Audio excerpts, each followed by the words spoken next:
One Sunday at the church where I pastor, I chatted for a few minutes with a man who is a Republican and actually running for Congress.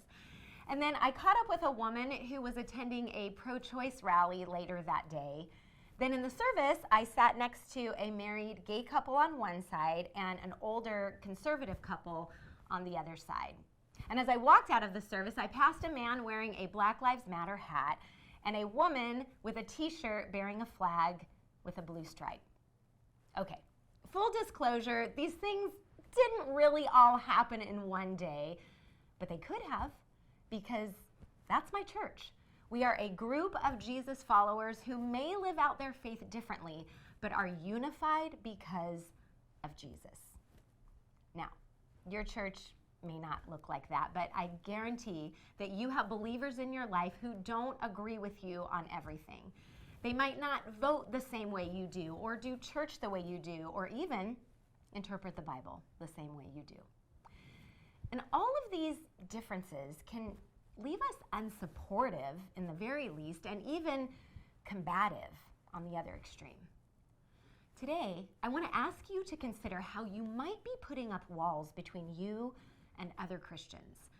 Now, this might sound like a modern problem. Our world today is rife with reasons to disagree with one another about how we live out our Christian faith.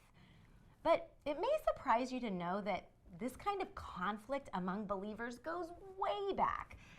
In what is believed to be Paul's earliest epistle, Galatians was written to a group of churches who were having quite a bit of conflict over what their faith was supposed to look like. They were in a big argument about how to practice their faith. So here you have a body of believers who have different understandings of how to follow Jesus. And here's what Paul writes in Galatians 5, starting partway through verse 13.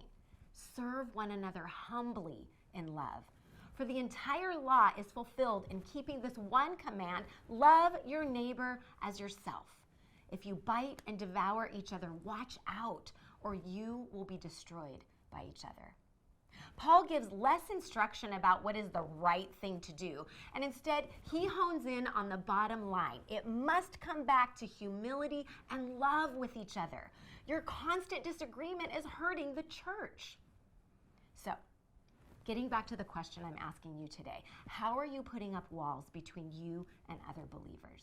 And to add a bit more, how might you intentionally build a bridge with someone you disagree with?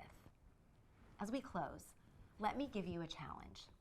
This week, find another believer with whom you disagree about something related to how you live out your faith, and have a conversation with them with the goal to better understand them and why they believe the way that they do. Not to convince them of your perspective or to convert them to your way of thinking or to debate with them.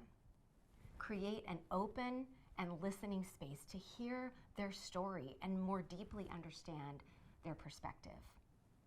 If we are to reflect Jesus' love to this world that so deeply needs it, it's got to start inside the church as we all live faith first.